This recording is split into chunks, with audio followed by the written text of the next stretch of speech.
श्री अरविंद पंत जी का, और इसी साथ मैं मंच पे आमंत्रित करना चाह रहा हूँ श्रीमती प्रेमा पांडे जी को। मैं चाहूँगा हमारे सचिव महोदय नरेंद्र भट्टियाल जी से अनुरोध करना चाहूँगा कि प्रेमा पांडे जी को मंच पे लाने की कृपा करें। श्री प्रेमा पांडे जी, नरेंद्र भट्टियाल जी, प्रेमा पांडे जी को लाने का कष्ट करें। आइए।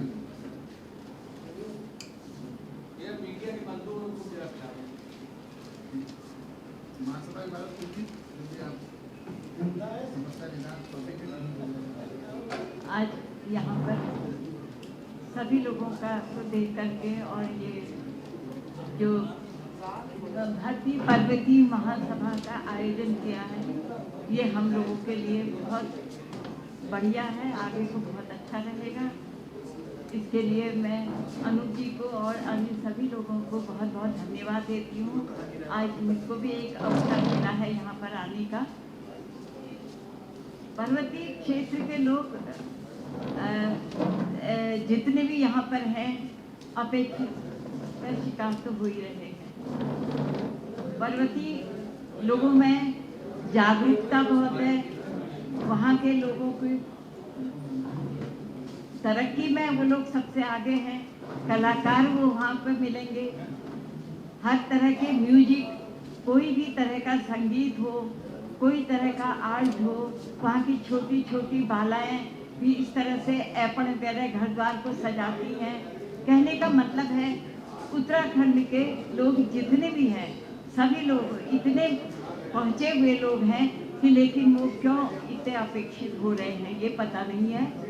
और मैं चाहूँगी कि जितने भी पेरेंट्स, जितने भी हम लोग ये मीटिंग करते हैं, आप लोग गोष्ठी वगैरह करते हैं, चाहे महापरिषद है, चाहे पर्वतीय परिषद है या उत्तराखंड परिषद के लोग हैं, जितने भी अभिभावक हैं वो अपने अपने बच्चों को लेकर के अपने साथ में बैठे, उनको कुछ संस्कृति का अपना ज्ञान कराएं। जब उनकी जड़ें मजबूत होंगी, हमारा तो क्या है, हम लोग यहाँ पर आपस में इतने बड़े लोग आए हुए हैं, जो हमारी बात की फिर कौन पूछेगा। क्योंकि बच्चों को बिठाना वहाँ पर उनको संस्कृति को बताना भी बहुत ज़रूरी है कि हमारी संस्कृति किस ओर जा रही है और कैसे है। तो मेरा आग्रह इतना ही है कि जब हमारी बच्चों से नींव पड़ेगी तभी हम लोग आगे को बढ़ सकेंगे। और मैं धन्यवाद देती हूँ आप लोगों को। धन्यवाद श्रीमती प्रेमा पांडे जी, आपने अपने बहुमूल्य विचार आज महासभा में रखे। मैं बहुत बहुत धन्यवाद देना चाहूँगा आपको। और अभी जैसे सूचना प्राप्त हुई है, हमारे मुख्य अतिथि महोदय सदस्य विधानसभा परिषद श्री रामचंद्र प्रधान जी ऑन द वे हैं, तो जल्दी भी हमारे बीच में रहेंगे वो। और मैं अब आमंत्रित करना चाहता हूँ हमारे राष्ट्रीय उपाध्यक्ष श्री डी.के. डालाकोटी जी को कि वो मंच पे आए और महासभा को संबोधित करें। श्री डी.के. डालाकोटी जी, जोरदार तालियों के साथ स्वागत किया जाए डी.के. डालाकोटी जी का।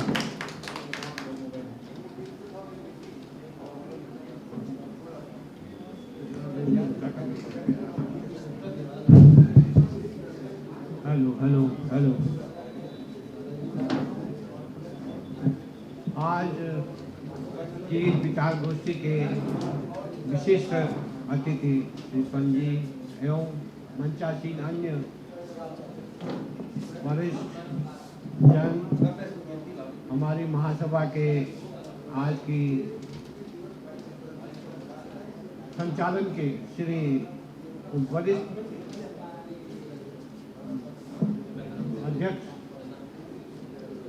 श्री ललित मोहन जोशी जी, कर्नल ब्रिज जी, श्री पान सिंह भंडारी जी, श्री अनुपम भंडारी जी एवं मंचासीन अन्य सभी सदस्य तथा उपस्थित हमारे सभी गणमान्यगण।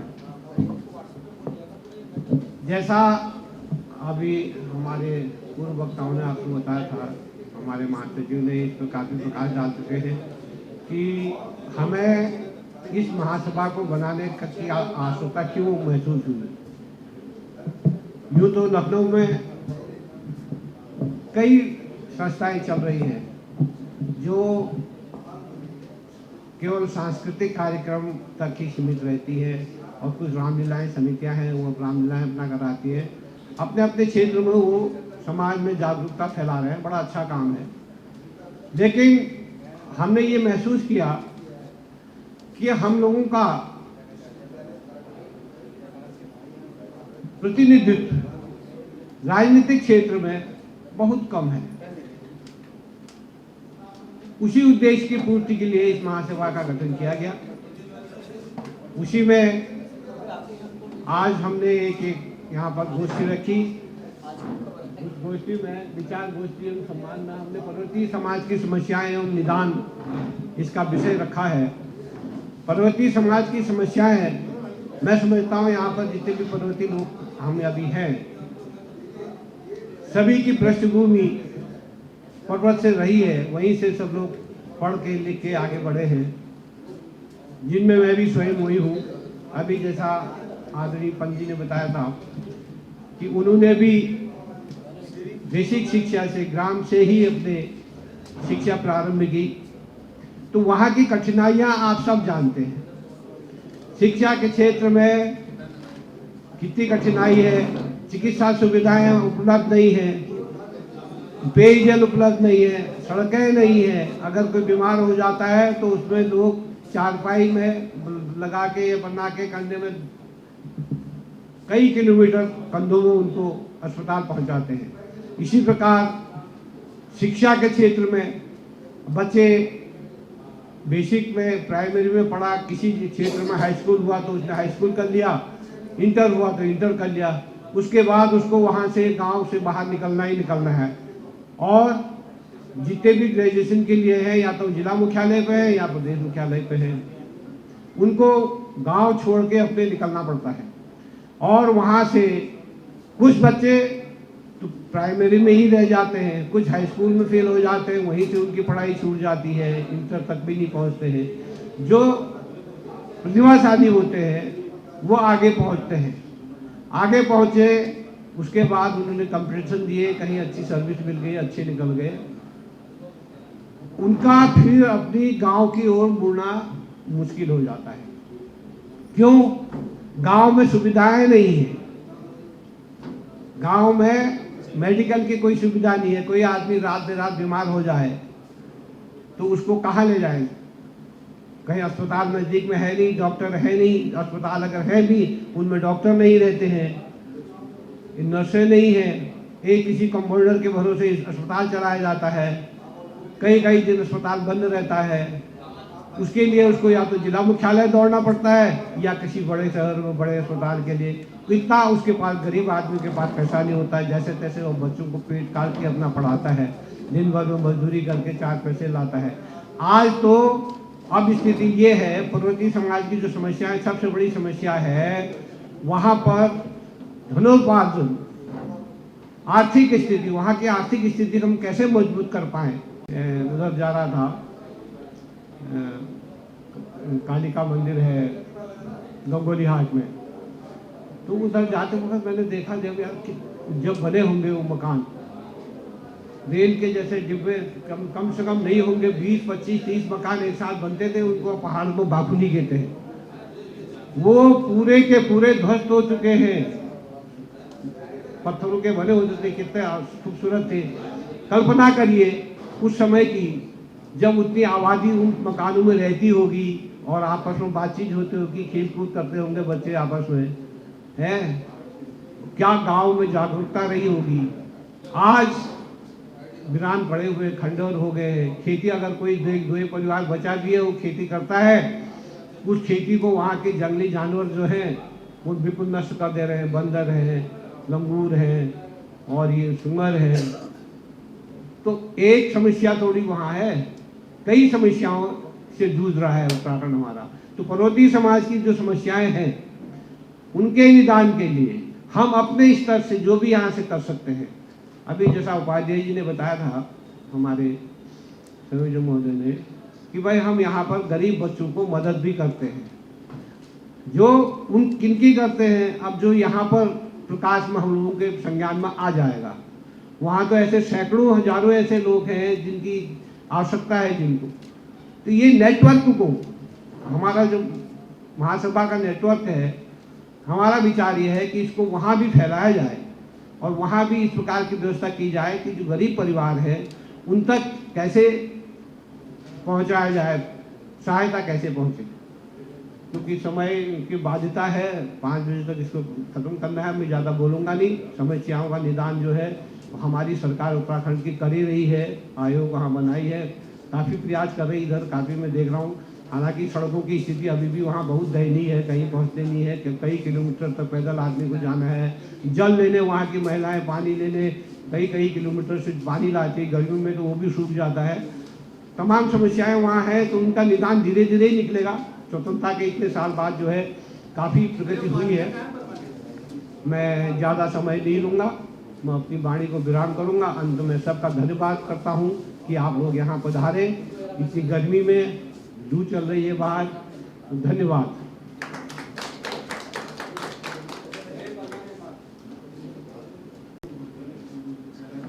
धन्यवाद।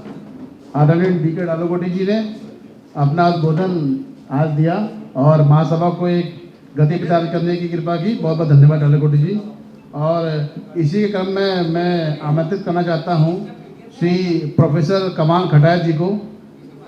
प्रोफेसर कमाल खटायत जी जहाँ कहीं भी हैं आज एक बार, कहाँ हैं? अच्छा एक बार बोल दीजिए। कमान सिंह। दोस्तों देखिए, जैसे कि अभी आपको पूर्व के अनुमोदन में ये स्पष्ट हो गया है, आज महासभा जिस तरीके से कार्य कर रही है, जिस कारण से कार्य कर रही है, वह उन सब चीज़ों में आप सभी लोगों का जितना भी योगदान हो सकता है आप लोग दे रहे हो, उसके लिए बहुत बहुत धन्यवाद। और मैं चाहता हूं अपने क्षेत्र में और से और लोगों का योगदान महासभा को मिले, ऐसा प्रयासरत हमारे जितने भी प्रत्येक कार्यकर्ता यहाँ बैठे हुए हैं उनको करना है और वो कर भी रहे हैं। और मैं चाहूँगा इसको एक, जैसे आज तारीख में हमारा दिल्ली इकाई का जो गठन हुआ है, उन्होंने बहुत जोर शोर से कार्य किए हैं, कार्यक्रम किए हैं, और जिसकी सराहना वहाँ के जो हमारे क्षेत्रीय वहाँ के सांसद हैं और उन्होंने काफ़ी की है, महेश शर्मा जी ने।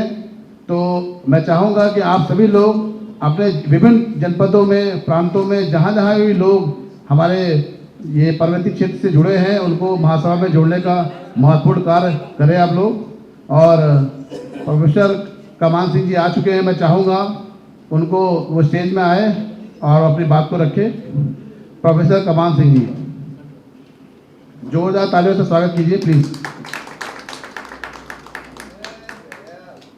बहुत बहुत धन्यवाद महासचिव महोदय को, मंचासीन सभी पदाधिकारियों और हमारे जो मित्रगण जो प्रवासी उत्तराखंडी इसमें आए हैं, उन सबको मेरा नमन। मुझे बहुत अच्छा लगा जब माननीय पंत जी यहाँ पर बोल रहे थे, तो मुझे याद आई हमारे पहले इस प्रांत के मुख्यमंत्री भारत रत्न पंडित गोविंद बल्लभ पंत जी की, क्योंकि जो उनसे मेरा एक रिश्ता है, उस रिश्ते ने आज पंत जी आपसे भी मेरा रिश्ता जोड़ दिया। इस पुरानी पीढ़ी को और नई पीढ़ी में समन्वय कैसे स्थापित किया जाए, क्योंकि जो आदमी अपनी विरासत को, अपने इतिहास को भूल जाता है, इतिहास भी उसको माफ नहीं करता, इतिहास उसको कभी याद नहीं करता। इसलिए अपनी विरासत को, अपने इतिहास को, अपनी संस्कृति को बचाए रखने का उत्तरदायित्व तो जो है हमारे कंधों पर है। अब मैं बताता हूं कि गोविंद बल्लभ पंत जी से मेरा क्या रिश्ता है।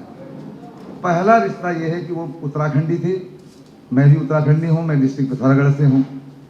दूसरा रिश्ता यह है कि उनके जो सुपुत्र थे, जिनका नाम केशी पंत था, जो कई मंत्रालयों के मंत्री, कैबिनेट मिनिस्टर रहे और बाद में अटल बिहारी वाजपेयी जी के गवर्नमेंट में वो योजना आयोग के उपाध्यक्ष थे। उन्होंने जहां से एमएससी किया, अर्थात रसायन विज्ञान विभाग, लखनऊ विश्वविद्यालय, गेट नंबर 4, वहीं से मैंने उसी सब्जेक्ट में एमएससी किया है जिसमें केसी पंत साहब ने किया, और केसी पंत साहब की आज भी प्रैक्टिकल की नोटबुक रखी हुई है जो हम लोगों को और आने वाले विद्यार्थियों को दिखाई जाती है। एक बात। दूसरा रिश्ता, ये तो पंत जी से रिश्ता हो गया, उनके पुत्र से रिश्ता हो गया। आपसे मेरा रिश्ता बताता हूं। अगर कोई पहाड़ी, कोई प्रवासी उत्तराखंडी प्रोफेसर खड़ग सिंह बल्दिया का नाम न जानता हो तो वो पहाड़ी नहीं है। और उन्होंने उसी विषय में एमएससी किया जिसमें आपने किया, तो आप जानते होंगे उनको, प्रोफेसर खड़ग सिंह बल्दिया। भारत रत्न छोड़ के, केवल भारत रत्न छोड़ के उस आदमी को सारे अवार्ड मिले। शांति स्वरूप भटनागर अवार्ड, जिसको इंडियन नोबेल प्राइज कहा जाता है, पद्म भूषण, पद्मश्री, पद्म विभूषण। वाडिया, मतलब वाडिया इंस्टीट्यूट के वो डायरेक्टर है।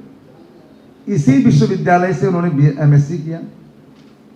एमएससी करने के बाद वो रहते थे, जब एमएससी करते थे तो वो रहते थे तिलक छात्रावास में, मैं रहता था सुभाष छात्रावास में 34 नंबर में। ये उनसे रिश्ता हो गया। वो बाद में यहाँ लेक्चरर बने, मैं यहाँ उपाचार्य बना, रीडर बना। वो जो है बाद में यहाँ से उपाचार्य होके, रीडर होके एमएल सुखाड़िया यूनिवर्सिटी उदयपुर गए। उदयपुर से वाडिया इंस्टीट्यूट के डायरेक्टर बन के वो दिल्ली गए, देहरादून गए। वहां से वो भूवर्ग विज्ञान, जियोलॉजी डिपार्टमेंट के संस्थापक विभागाध्यक्ष बन के कुमाऊं विश्वविद्यालय नैनीताल में गए, और नैनीताल वो पूरा जीवन उन्होंने वहां बिताया। आज उनके द्वारा स्थापित geology department centre of excellence है कुमाऊं विश्वविद्यालय का। कुमाऊं विश्वविद्यालय के वो कुलपति, कार्यवाहक कुलपति भी रहे। कुलपति कई बार उनको बनाए गए, उन्होंने एक्सेप्ट नहीं किया। मैंने अपने लाइफ में केवल 2 आदमी ऐसे देखे, एक प्रोफेसर खड़ग सिंह बल्दिया, कभी कभी मजाक में हम इधर उधर कहते थे प्रोफेसर खड़ूस सिंह बल्दिया, और एक भारत रत्न प्रोफेसर सीएनआर राव। अगर आपने इस महासभा का आयोजन का टाइम, उद्घाटन अगर 4 बजे रखा है, 4:01 हो गया, सीएनआर राव को बुलाया, सीएनआर राव छोड़ के चला जाएंगे, इतना खड़ूस व्यक्ति हो। और भारत रत्न मिला केमिस्ट्री में, और 10 से भी अधिक बार उनका नोबेल प्राइज के लिए नॉमिनेशन हुआ है। ये दोनों व्यक्ति अगर किसी आदमी की प्रशंसा कर दें तो समझ लो उस दिन या तो सूरज नहीं निकलेगा या नहीं ढलेगा। कभी किसी व्यक्ति की तारीफ इन दोनों व्यक्तियों के मुंह से नहीं निकल सकती है। लेकिन मैं आपको दावे के साथ कह सकता हूं, जब दसाई थल गंगोली हाट में साइंस आउटरीच प्रोग्राम में उद्घाटन सत्र में जब मुख्य अतिथि के रूप में प्रोफेसर सीएनआर राव का लेक्चर हुआ, उसके बाद मैंने लेक्चर दिया, तो सबसे पहले अध्यक्ष के रूप में कमेंट दिया किसने? प्रोफेसर बल्दिया साहब ने। और उनका कहना था मेरे लेक्चर के बाद कि professor Kathait is the true photostat copy of professor CNR Rao. और इससे बड़ी उपलब्धि मेरे लिए, मेरे लाइफ में नहीं हो सकती है। 2009 से हम दोनों एक साथ जुड़े हुए हैं। 2009 से हम साइंस आउटरीच प्रोग्राम के तहत उत्तराखंड के सीमांत जिलों में बद्रीनाथ, केदारनाथ, कर्णप्रयाग, देवप्रयाग, मुंशियारी, धारचूला, डीडीहाट, कनाली चीना, मणमानले, ऐसे ऐसे दुर्गम स्थानों पर जाके हाई स्कूल और इंटर के बच्चों को साल में 2 बार प्रेरित करते हैं। 10 दिन के 10 दिवसीय प्रोग्राम मई में करते हैं और 10 दिवसीय प्रोग्राम हम नवंबर में करते हैं। मई में इसका उद्घाटन करने के लिए स्वयं प्रोफेसर सीएनआर राव आते हैं, और इसमें लगभग 10 वैज्ञानिक जुड़े हुए हैं जो IISc Bangalore, Jawaharlal Nehru centre for advance scientific research वहां से आते हैं, पंतनगर से जाते हैं, लखनऊ से मैं खुद जाता हूं। और पंत जी मैं आपको बता दूं कि इससे पहले मैं 1989 में इसी विश्वविद्यालय से मैंने एमएससी केमिस्ट्री में एमएससी किया। उसके बाद में 1/1/2005 को यह उपाचार्य बन के आया, रीडर। उसके बाद मुझे अवसर मिला, मैं 1 जुलाई 2011 को बाबा साहब भीमराव अंबेडकर केंद्रीय विश्वविद्यालय लखनऊ में संस्थापक विभागाध्यक्ष बन के गया रसायन विज्ञान का। उसके बाद 3 साल वहां रहने के बाद फिर वापस आया, और मैं यहाँ 1/1/2009 से बैक डेटिंग में मेरी प्रोफेसर मुझे बना दिया गया, और अंततः मैं 5 जुलाई को यहाँ से उचित माध्यम से रिलीव होकर 6 जुलाई 2016 से बाबा साहब भीमराव अंबेडकर केंद्रीय विश्वविद्यालय में हूँ। 2 बार मैं विभागाध्यक्ष रह चुका हूँ, 1 बार मैं dean faculty of school for physical and decision science का मैं संकाय अध्यक्ष रहा हूँ, और मैं 1 बार जो है university institute of engineering and technology का डायरेक्टर रहा हूँ। और अभी 6 महीने पहले 6-7 महीने में जो है उसी विश्वविद्यालय में परीक्षा नियंत्रक का पद मेरे पास था, लेकिन मैंने 2 फरवरी को वो पद त्याग दिया। कुछ अपने व्यक्तिगत कारणों से कुछ टाइम नहीं मिल रहा था मुझे। महासचिव महोदय को ये कार्ड दिया है, क्योंकि महासचिव जो है किसी भी संगठन का, किसी भी संस्था का मुखौटा होता है, रिप्रेजेंटेटिव होता है। और जितने भी प्रवासी उत्तराखंडी इसमें आए हैं, उनको पृथ्वी दिवस 22 अप्रैल को होता है। इस कॉन्फ्रेंस का नाम है Lucknow climate change conference on control of green house gases at the source by physical and chemical technologies _2K22। इसका उद्घाटन 11 बजे होगा, 22 अप्रैल को होगा। उद्घाटन माननीय मुख्यमंत्री उत्तर प्रदेश श्री योगी आदित्यनाथ जी के द्वारा होगा, क्योंकि यह अंतर्राष्ट्रीय संगोष्ठी का आयोजन उनके ही कहने पे किया जा रहा है। It is totally funded by him, sponsored by government of Uttar Pradesh and Uttarakhand. आपकी उपस्थिति अनिवार्य है उसमें सभी लोगों की। उद्घाटन से लेके 22, 23, 24 22 अप्रैल को जो कल्चरल प्रोग्राम है, उसकी भी कमान हमने उत्तराखंड की ही लड़की को दिया है, जिसका नाम है सृष्टि नौटियाल या सृष्टि उत्तराखंडी। दूसरे दिन का कल्चरल प्रोग्राम वो भी पहाड़ी लड़की है, उत्तराखंड का गौरव है, मीता जोशी। और वह जो है मध्य प्रदेश में स्थित इंदिरा गांधी संगीत विश्वविद्यालय से उसने भारतनाट्यम में PhD की है। तो 23 अप्रैल का जो कल्चरल प्रोग्राम है, वो उसका उत्तरदायित्व उनको दिया गया है। और चूंकि आप जब भी आपको बुलाया जाता है, पिछली बार जो ये सभा हुई थी वो मेरे कार्यालय में हुई थी, अम्बेडकर विश्वविद्यालय में। उस दिन मैंने आपसे वादा किया था, जब भी दूसरी मीटिंग होगी, उस मीटिंग में मैं आपको कम से कम 25 सदस्य ला के दूंगा। तो मेरे पास 25 सदस्य की फीस सहित लिस्ट है, 25 सदस्य। और अगली बार जब मिलेंगे तो फिर मैं 25 सदस्यों के साथ आपको मिलूंगा। और इसलिए जो है हम सबको अपनी पर्सनल, क्योंकि पहाड़ी में सबसे ज्यादा या कहें कि नाराज होने की जो प्रवृत्ति होती है ना, हम ही लोगों में होती है। अपने लोगों से नाराज होते हैं, अपना ही नुकसान करते हैं। इसलिए जो है सब मतभेद भुला के एक मंच पर आइए, क्योंकि एकता में ही ताकत है। जब एक रहेंगे तो और लोग भी हमसे डरेंगे। आपस में ही हम लोग डिवाइडेड रहेंगे तो कहेंगे ये तो साले सब आपस में बटे हुए हैं, इनको क्या कौन वोट देगा, इनको कौन टिकट देगा। इसलिए इस लायक खुद बनना होगा हमको, क्योंकि पहाड़ी लोगों में ही ये दम होता है। ये बताइए उत्तर प्रदेश कौन चला रहा है? उत्तराखंड का योगी आदित्यनाथ। भारत सरकार कौन चला रहा है? PO में 10 ऑफिसर।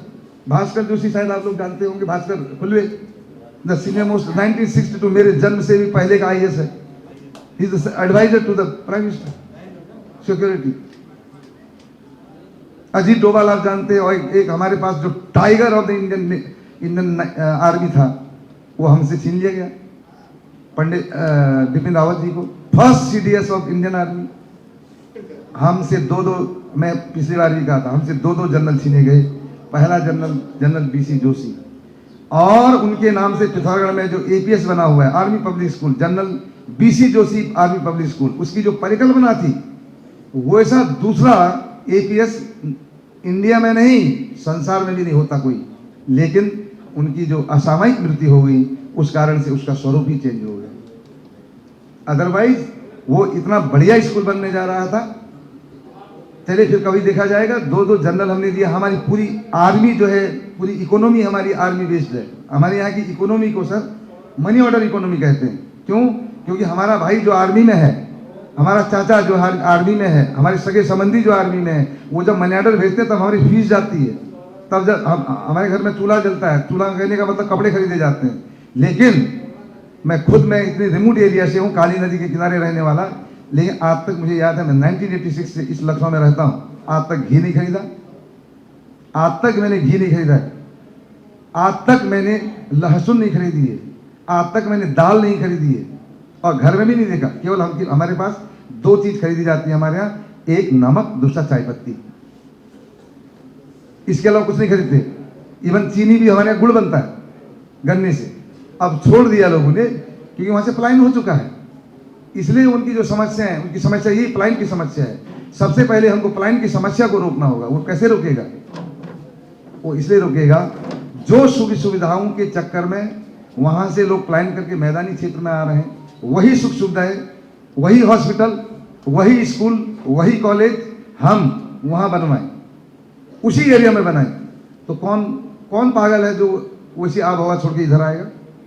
कोई नहीं आएगा, क्योंकि वहां आदमी को थोड़ा सा अल्ट्रासाउंड के अलावा क्या होता है पिथौरागढ़ में? कुछ नहीं होता है। आदमी को यहाँ लाना पड़ता है और यहाँ लाते लाते रास्ते में ही वो दम तोड़ देता है। अभी मेरे भाई के साथ हुआ, जो आदमी जिसको बचाया जा सकता है डॉक्टर साहब बैठे हुए, उसको भी हम नहीं बचा पाते। हाँ, अब वो सुविधा बाई एयर सुविधा लागू हुई है, लेकिन उसकी फ्रीक्वेंसी बहुत कम है। अगर वो चालू हो जाए, वो नियमित रूप से 3-4 फ्लाइटें चलने लगे, हमारे यहाँ का आदमी की आयु दोगुनी हो जाएगी। इसलिए मैं कहता हूँ, मेरा अनुरोध रहेगा आप सब लोगों से कि हम ये न करें कि जो वहां बैठा है उसको भी यहाँ बुला लें, यहाँ वहां कुछ नहीं, यहाँ कुछ नहीं है। यहाँ तो हम we are second citizen here. हमारा तो प्रदेश वही है, हमारा देश भी वही है, हमारा सब कुछ वही है। इसलिए हमारी कोशिश होनी चाहिए कि हम वो सारी सुविधाएं वहां उपलब्ध कराएं। और अटल जी ने कहा है, कोशिश करने वालों की कभी हार नहीं होती, कोशिश करने वालों की कभी हार नहीं होती। पंत जी, आप सबसे बुजुर्ग आदमी इसमें हैं। मैं आपसे वादा करता हूं, जिस दिन प्रोफेसर कमान सिंह कठायत कुमाऊं विश्वविद्यालय नैनीताल का कुलपति बनेगा, उस दिन सबसे पहला एकेडमिक काउंसिल और एग्जीक्यूटिव काउंसिल में एक प्रस्ताव ले जाऊंगा। वो प्रस्ताव होगा जिसके संस्थापक विभागाध्यक्ष प्रोफेसर खड़ग सिंह वालदिया थे, उस विभाग का नाम उन्हीं के नामकरण पर किया जाएगा। और दूसरा जो है, Padma Bhushan professor Khadag Singh Baldiya national centre for Himalayan geology, ये सोवन सिंह जीना के महर सिंह पीजी कॉलेज पिथौरागढ़ के कैंपस में ये सेंटर खुलेगा। मेरी बात खड़ग सिंह बल्दिया साहब की मिसेज से हो चुकी है। बल्दिया साहब नहीं रहे इस दुनिया में, अब उनकी पत्नी इंदिरा बल्दिया जी हैं, उनसे मेरी बात हो चुकी है। उन्होंने अधिक से अधिक जितना पैसा सीड मनी के रूप में इस सेंटर को खोलने के लिए दे सकती वो देंगी, पूरी ताकत के साथ देंगी, और रेस्ट पैसा हम कलेक्ट करेंगे और उनके नाम से ये सेंटर खोला जाएगा, पिथौरागढ़ में खोला जाएगा, ताकि हमारे बच्चे जो पढ़ने के लिए यहाँ आते हैं, रुड़की जाते हैं, बाहर जाते हैं, इधर जाते हैं, उधर जाते हैं, वो वहीं पढ़ेंगे। उनको उस सुविधा वैसा ही टीचर वहाँ। देखिए, हमारे यहाँ अगर आपको सशक्त उत्तराखंड बनाना है, केवल 2 चीजों पर ध्यान देना है। एक, स्वास्थ्य पर। अच्छा स्वास्थ्य होगा तो आर्मी में जनरल बनेगा हमारा बेटा, और अच्छा लिख पढ़ेगा तो यूनिवर्सिटी का प्रोफेसर बनेगा। इसलिए इन 2 चीजों, एजुकेशन एंड हेल्थ, ये बहुत ही इंपॉर्टेंट सेक्टर है। जहां आज मालूम है साक्षरता दर कितनी? केरल झूठा है, आंकड़ा डेटा झूठा है, सबसे ज्यादा साक्षर प्रदेश अगर कोई है तो उत्तराखंड है। किताबों में लिखा है 80%, तो किताब वाले लिखते हैं सबसे साक्षर प्रदेश है। मैं ज्यादा बात नहीं करके अपनी बात को समाप्त करता हूं, क्योंकि मैं इसी तैयारी में लगा हुआ हूं। किसी भी सेमिनार को करने का मतलब आप समझ लीजिए अपनी लड़की की शादी करना है, ठीक है ना। इसलिए मैं आपसे माफी चाहता हूं, और आप सभी लोग आमंत्रित हैं। ये जिम्मेदारी मैं महासचिव महोदय को देता हूं कि जितने लोग यहाँ हैं वो उद्घाटन सत्र से लेकर 3 दिन तक हमारे कार्यक्रम में रहेंगे। बुंदेलखंड में कहा जाता है आपको चूल से निमंत्रण है, मतलब उस दिन 3 दिन तक आपके घर में चूल्हा खाने के लिए नहीं चलेगा। जो मेहमान भी आपके आएंगे तो वो भी उसको भी वहाँ लेके आएंगे। ये मेरा अनुरोध समझिए, ठीक है। और मैं अभी माफी चाहता हूँ, मैं निकल रहा हूँ क्योंकि इसकी तैयारी करनी है। फोन भी जल्दी चक्कर में मैं आया, फोन भी भूल गया और सिर दर्द हो रहा होती है। तो इसी के साथ जय उत्तराखंड, जय भारत। धन्यवाद श्री कमान जी, बहुत बहुत धन्यवाद। और मैं इसी क्रम में हमारे एक कर्मठ और सामाजिक श्री संजय भट्ट जी से मैं अनुरोध करना चाहूँगा, वो मंच पे आए और अपने उद्बोधन महासभा को जरूर दें। श्री संजय भट्ट जी।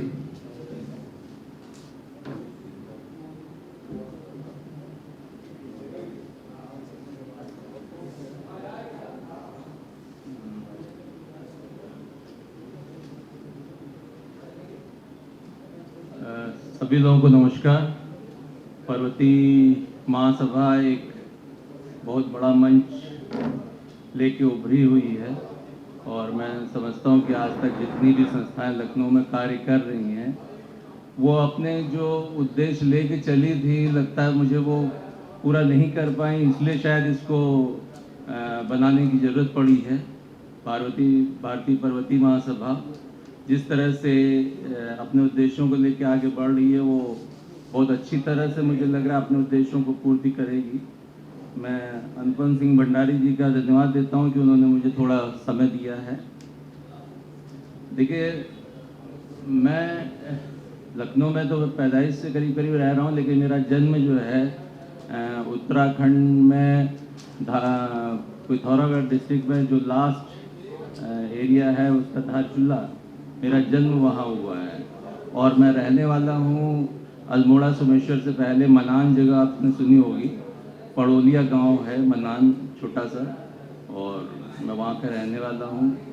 पिताजी मेरे जो है यहाँ 1954 में आ चुके थे, पुलिस वायरलेस विभाग में वो यहाँ पे डीएसपी रैंक से रिटायर हुए, और उन्होंने ही हम लोगों की पूरी शिक्षा लखनऊ में कराई। उन्हीं के आशीर्वाद से आज मैं यहाँ पे खड़ा हूँ।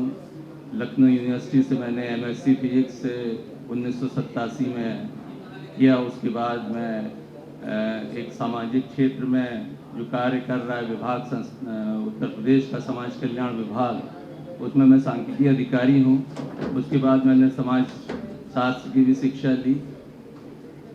अब चूंकि मैं समाज कल्याण विभाग में रहा तो मैंने हम लोग तो बहुत ये समझ लीजिए आर्थिक रूप से बहुत सबल हैं, हर तरह से हम लोग जो है आगे निकल चुके हैं। उत्तराखंड का मुझे लगता है बहुत एक छोटा वर्ग है जो आर्थिक रूप से अभी भी पिछड़ा हुआ है, लेकिन मुझे लगता है 50% से ज़्यादा जो है उत्तराखंड की जनता जो है वो आर्थिक रूप से अपने पैरों पर खड़ी है। लेकिन फिर भी अभी जो है आर्थिक रूप से भी कई परिवार जो हैं वो चाहे रोजगार के मामले में हो, क्योंकि पूरे अपने गांव से निकल के शहरों में बस चुके हैं। पूरे इंडिया में इस समय उत्तराखंड का आदमी फैला हुआ है और यहाँ तक कि विदेशों तक में जा रहा है। तो उत्तराखंड और मेरा विभाग ऐसा रहा कि मैंने भले ही उत्तराखंड और उत्तर प्रदेश जितने निम्न वर्ग की जातियाँ हैं या निम्न वर्ग का समाज है, सबके साथ मैंने काम किया है और सभी क्षेत्रों में मैं घूमा हूँ। तो जो समस्या है और समाज की तरह है, समाज की तरह ऐसे है कि वो आर्थिक रूप से या तो पिछड़ा है या सामाजिक रूप से पिछड़ा है या शिक्षा के क्षेत्र में पिछड़ा है या राजनीतिक क्षेत्र में पिछड़ा हुआ है। लेकिन यहाँ पे हम लोग जो एक डिस्कस कर रहे हैं कि हम लोग एक राजनीतिक रूप से पिछड़ रहे हैं, राजनीतिक रूप से हमारी भागीदारी नहीं हो पा रही है। तो मुझे लगता है कि राजनीतिक रूप से भागीदारी ना होने का भी एक कारण रहा होगा, तभी हम लोग इतने पिछड़ रहे हैं उसमें, वरना ऐसा कोई कारण भी नहीं है कि जो हम लोग राजनीतिक रूप से पिछड़ें। हर जगह पे हमारी उपस्थिति रहती है राजनीतिक क्षेत्र में भी, भले ही हम लोगों को कोई पद उस हिसाब से नहीं मिला है अभी तक, लेकिन उसमें कोई देर नहीं है। जब भी हम लोग इकट्ठा हो जाएंगे तो राजनीतिक रूप से भी हम लोग आगे बढ़ेंगे। उसके लिए मुझे लगता है क्योंकि राजनीतिक क्षेत्र ऐसा है कि उसमें सेवा तो बहुत आवश्यक है। सेवा से ही हम लोग राजनीति में आ सकते हैं। ये नहीं हो सकता है कि हम लोग राजनीति पहले आ जाएं फिर हम सेवा करें। तो मैं तो यही कहूँगा कि हम लोगों को सेवा साथ में करनी है, हर तरह से करनी है। अपने समाज में ही हम लोगों को अपने बराबर के लोगों को नहीं जोड़ना है। हम लोगों को जो हमारे समाज में ही जो पिछड़ रहे हैं, चाहे जो परिवार में रोजगार नहीं है उनको रोजगार देने की बात है। हमारे समाज में ही कई लोग जो है धनाढ्य भी हैं, ऐसी बात नहीं है।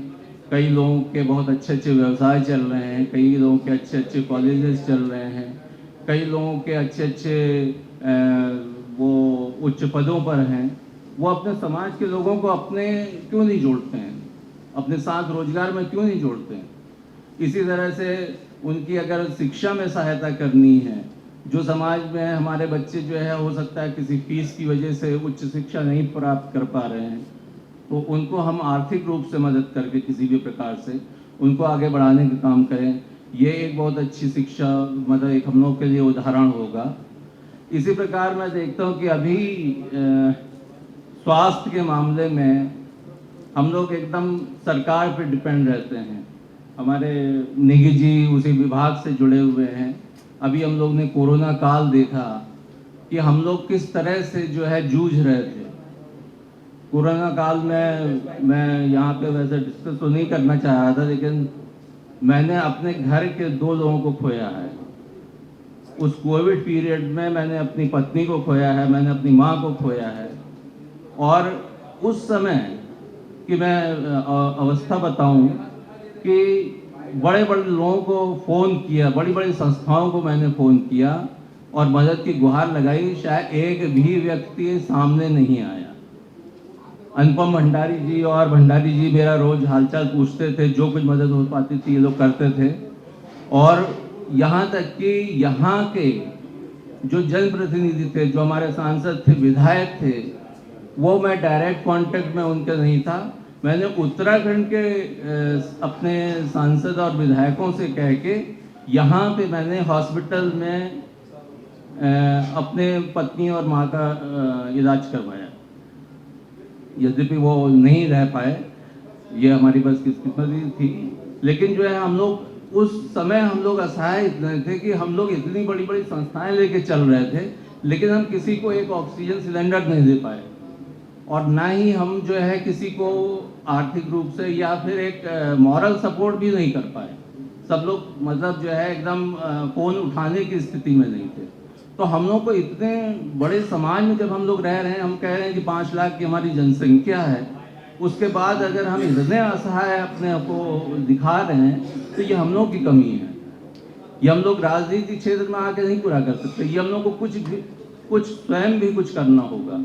कुछ हम लोग को जब संस्थाएं हम लोग गठित करते हैं तो कुछ ऐसा भी करें जो हम लोग के साथ डॉक्टर्स जुड़े हुए हैं, जो हम लोग के साथ पैरामेडिकल स्टाफ जुड़ा हुआ है, जो हम लोग के साथ और सेवाएं वाले जुड़े हुए लोग, वो लोग कम से कम एक टीम, थोड़ा कोई छोटी छोटी टीम बना के जब ऐसी कोई किसी के साथ परेशानी आती है तो उसके साथ हम लोग जुड़ें, ताकि जब हम लोग कोई अगर टिकट की अपेक्षा करते हैं, किसी क्षेत्र में सभासद की ही अगर अपेक्षा करते हैं टिकट पाने की, तो हमारा नाम कोई लेकर दूसरा जाए, ना कि हम अपने लिए प्रयास करें कि हमें जो है टिकट चाहिए, हमारी संस्था जाए, हमारे लोग जाए वहाँ पे, तो वो बहुत आवश्यक है।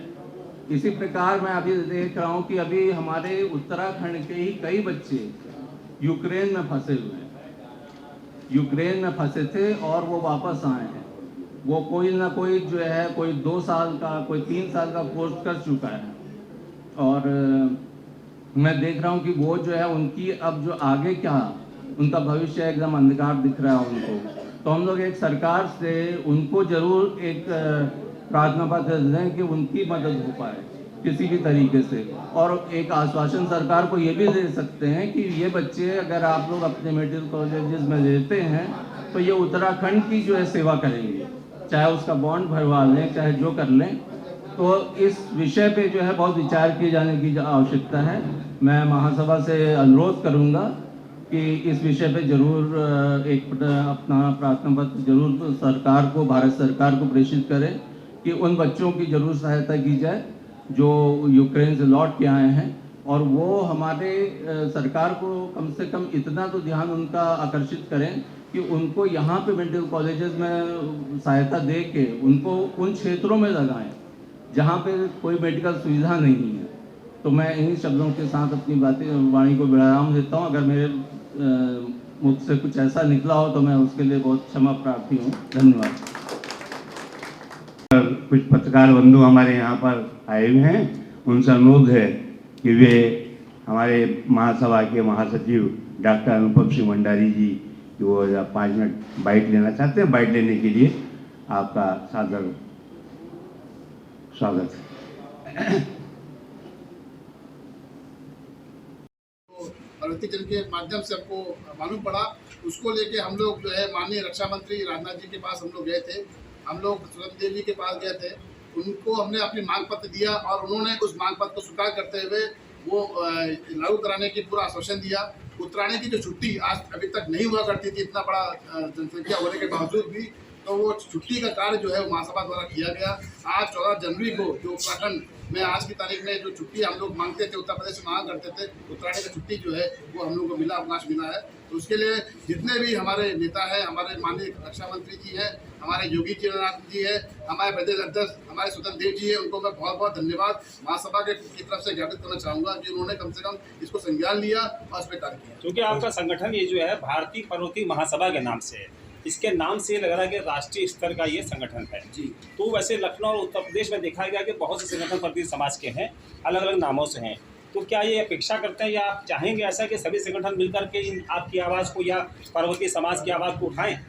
आपका बहुत अच्छा प्रश्न है और इसी के लिए महासभा प्रयासरत भी है और जितने भी संगठन काम कर रहे हैं उत्तर प्रदेश लखनऊ के अंदर, चाहे वो आज बड़े बड़े संगठन है, रामलीला समिति है, उन सबको संगठित करने का महासभा जोर शोर से कर रहा है।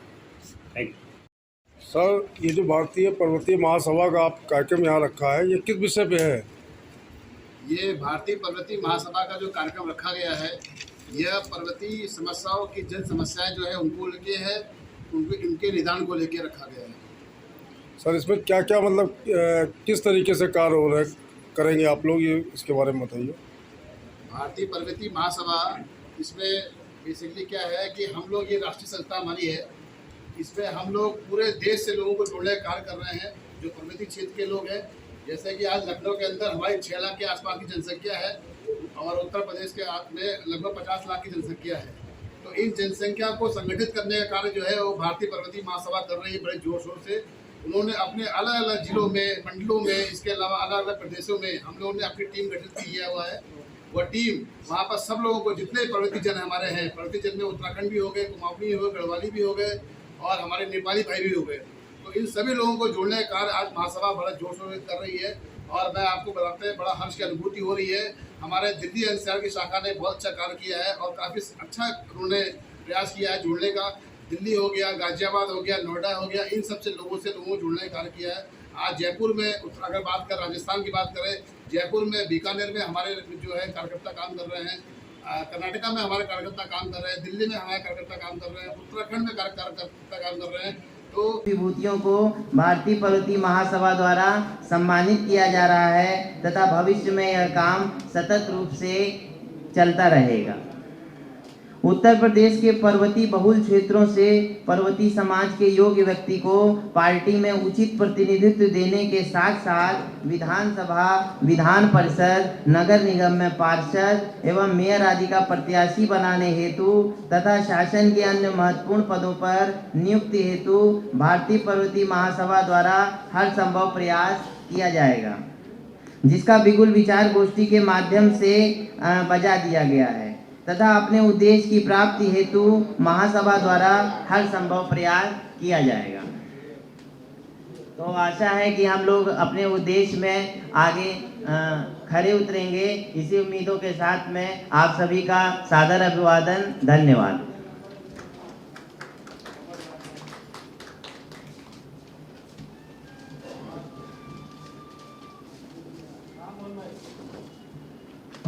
धन्यवाद श्री कृष्णा जोशी जी। और इसी क्रम में मैं आमंत्रित करना चाह रहा हूं कि श्री अरविंद पंत जी को मैं बुलाना चाहूँगा और मैं चाहूँगा उनका अनुमोदन आज महासभा को मिले। श्री अरविंद पंत जी।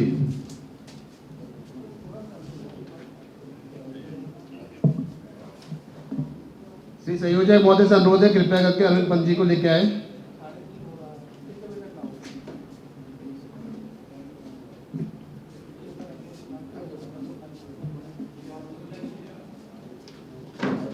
नमस्कार। ये आज सुबह जब मैं प्राय 1 महीने नोएडा रहने के बाद लखनऊ लौटा तो मुझे ने बताया कि भाई आपको कुछ सम्मानदायी की चीज़ मिल रही है। और मैंने कहा भाई अब तो it's too late for all these things, मगर फिर भी जो आप लोगों ने खुले दिल से सहयोग दिया, खुले दिल से स्वागत किया, खुले दिल से, मैं उसका बहुत आभारी हूँ। छोटी सी चीज़ ये है कि मेरा जन्म ग्राम सिमराकोट में हुआ था और ये ग्राम अल्मोड़ा जनपद में बारामंडल के अधीन तल्ला शुंद्रा में एक सुंदर छोटा सा गांव है। मेरी प्रारंभिक शिक्षा अल्मोड़ा में ही हुई। मेरा जन्म 7 मई 1932 7 मई 1932 को ग्राम सुंदरकोट में ही हुआ था। प्रारंभिक शिक्षा GLC अल्मोड़ा से ही हुई और वहीं से माध्यमिक और उच्च माध्यमिक शिक्षा भी वहीं से मिली। उसके बाद कुछ शौक ये हुआ कि भाई मैं भूगर्भ शास्त्र पढ़ूंगा। उस समय इस विज्ञान के बहुत कम जगहों में था हिंदुस्तान में, खासकर लखनऊ यूनिवर्सिटी में था, तो मैंने लखनऊ यूनिवर्सिटी चूज़ किया और 1951 से 55 के बीच BSc और भूगर्भ विद्या में MSc किया। इत्तेफाक से मैंने यूनिवर्सिटी में टॉप भी किया था और मैं फर्स्ट 5 में था। I was given the fellowship also Lucknow university की। मगर उसी बीच मुझको GSI से फिर ऑफर मिला और मैंने 1955 में MSc करने के बाद पश्चात दिसंबर में GSI कलकत्ता ज्वाइन कर लिया था। GSI कलकत्ता ज्वाइन करने के बाद बहुत सी उपलब्धियाँ मिली। मेरा क्लास 1 60 में हो गया था, सीनियर क्लास 1 66 में मिला। उसके बाद मैं 79 में डायरेक्टर हो गया था और 87 में मैं डिप्टी डायरेक्टर जनरल था और उस समय ये प्राय दूसरी पोस्ट होती थी भारतीय भूवैज्ञानिक सर्वेक्षण में और 1990 में प्राय 32 साल पूर्व मैं रिटायर हो गया। प्रारंभ में काफ़ी science and technology, university grant commission वगैरह में काफ़ी कार्य किया और फिर धीरे धीरे उनके बढ़ने के साथ साथ, क्योंकि अब प्राय 32 ईयर्स 32 साल हो गए मुझे यहाँ से रिटायर हुए GSI से। GSI में और बहुत सी उपलब्धियाँ भी प्राप्त की। प्रारंभ में कोयले में मेरा काम रहा सिंगरौली और करणपुरा क्षेत्र में, और फिर उसके बाद जो उर्वरक के लिए बहुत आवश्यक चीज़ें पोटाश और फॉस्फेट, इसमें मसूरी क्षेत्र के आसपास भी काम करने का बहुत मौका मिला और मैंने देश विदेश में इस चीज़ को लेके गया। 71 में इसी वजह से आई वॉज साइन एक प्रोग्राम USA में हुआ और USA के साथ साथ मैंने कनाडा में भी काम किया, ब्राज़ील में भी काम किया और फिर लौट के भारत में आने के बाद बहुत उचित ढंग से ये पिथौरागढ़, ग्रेगोली हाट आदि बहुत सी जगहों में फॉस्फेट का भी और कॉपर का काम शुरू किया। बहुत पुरानी बातें हो गई हैं और इसके बाद 1978 में मुझको ऑस्ट्रेलिया जाने का मौका मिला। 79 में फिर मैं USA गया। उस समय वाया होनोलुलु जहाँ की एरोस डेटा सेंटर है, वहाँ से मैंने फोटोजियोलॉजी और रिमोट सेंसिंग में काफ़ी काम किया। उसके बाद जापान होते हुए I return back to India. Then again 1980 में उस साल मॉस्को ओलंपिक्स भी थे और मैंने सोवियत यूनियन, मंगोलिया और आउटर मंगोलिया में उलन बटगुन में भी काफ़ी काम किया और ट्रांस साइबेरियन पूरा इर्कुटस्क, ओमस, व्लादिवोस्टोक तक काम किया है। तो बहुत टाइम चीज़ हो गई, बहुत उपलब्धियाँ भी मिली, बहुत समय भी निकल गया।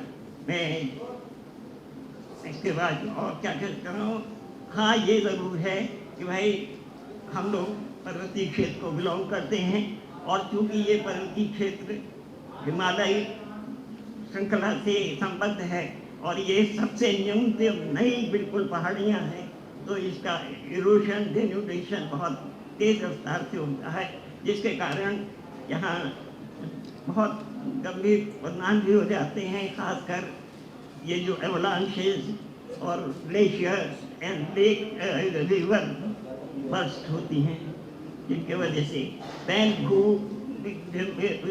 जमीन का डेनुडेशन विकिरण होता है, जिसकी वजह से स्लाइड्स वगैरह भी हो जाते हैं और रास्ते बहुत रुक जाते हैं।